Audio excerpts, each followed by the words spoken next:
IGB tó ti fẹ̀yìntì òun nínú àtẹ̀jáde kan tó fi ọwọ́ ara rẹ̀ kọ síta tí ó sì wà fún àwọn oníròyìn ní Àbújá.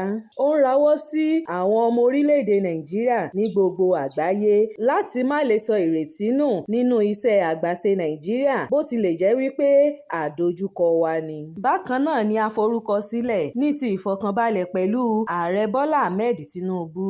Ó sì rọ gbogbo ọmọ orílẹ̀-èdè Nàìjíríà láti darapọ̀ mọ́ ààrẹ nínú iṣẹ́ ṣíṣe gbígbé Nàìjíríà síwájú.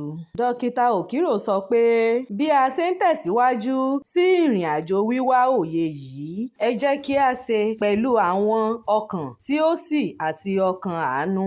Ẹ jẹ́ kí a kọ́ orílẹ̀-èdè kan yóò ṣe àǹfààní àwọn ẹ̀kọ́ orílẹ̀-èdè tí ó dára jùlọ. Orílẹ̀-èdè kan tí ó dúró fún ìdájọ́ òdodo, ìṣedáadáa àti ìfẹ́ fún gbogbo ènìyàn láìṣe ẹlẹ́yàmẹ̀yà, òṣèlú ẹ̀san àti ìmọ̀tara ẹni nìkan.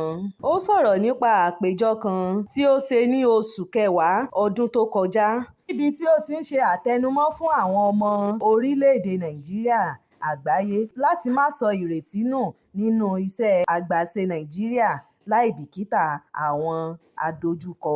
Gẹ́gẹ́ bí ara àwọn ìgbòkègbodò tí wọ́n tó fún ayẹyẹ ọdún òmìnira ọdún mẹ́rìnlélọ́gọ́ta tí orílẹ̀-èdè yìí.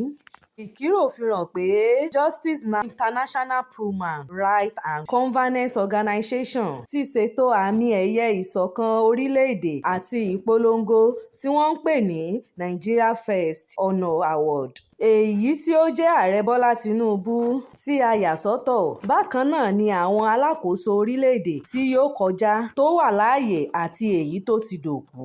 Justice Now International ní ìbámu sí ohun tí IGP Atijo ti ṣe ìdánimọ̀ díẹ̀ nínú àwọn ọmọ Nàìjíríà olókìkí àti àwọn ọ̀rẹ́ Nàìjíríà fún àwọn ẹ̀bùn ọlá 2024. Lára àwọn èèyàn yìí tí a ṣètò fún àwọn àmì ẹ̀rí ọlá ni àwọn gómìnà mẹ́rìndínlógún tí ń ṣiṣẹ́ sìn lọ́wọ́lọ́wọ́ àti díẹ̀ nínú àwọn olókìkí orílẹ̀-èdè Nàìjíríà àtàwọn ọ̀rẹ́ Nàìjíríà ní ilé yìí àti ìlú òkèèrè.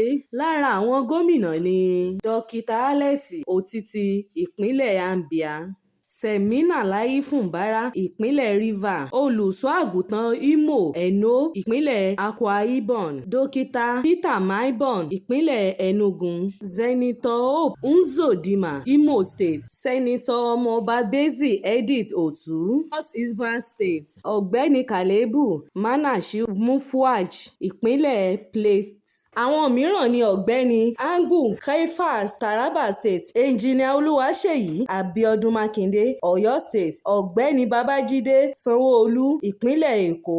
Ó tún hàn Sheriff Ọ̀bọ̀rẹ̀wòrì Delta State, Senator Bọ́lá Ahmed ìpínlẹ̀ Bauchi, Senator Adémọ́lá Adélékè ìpínlẹ̀ Ọ̀ṣun àti Engineer Abba Kabiru Yusuf Kano State. Nínú ọ̀rọ̀ Okir, ó ní èyí ni láti mọ rírì ìtara àpapọ̀ àti àwọn akitiyan alápọn ti jẹ́ kí Nàìjíríà di ńlá láì bìkítà àwọn àdojúkọ.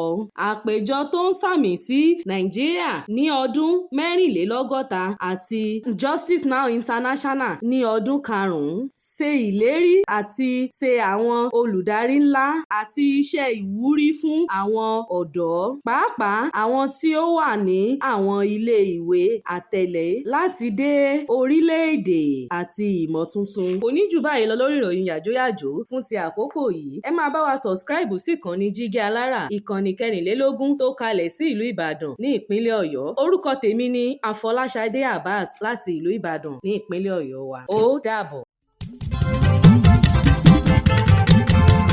Ó ń dùn mọ́ wa ìkànnì Jígí Alára.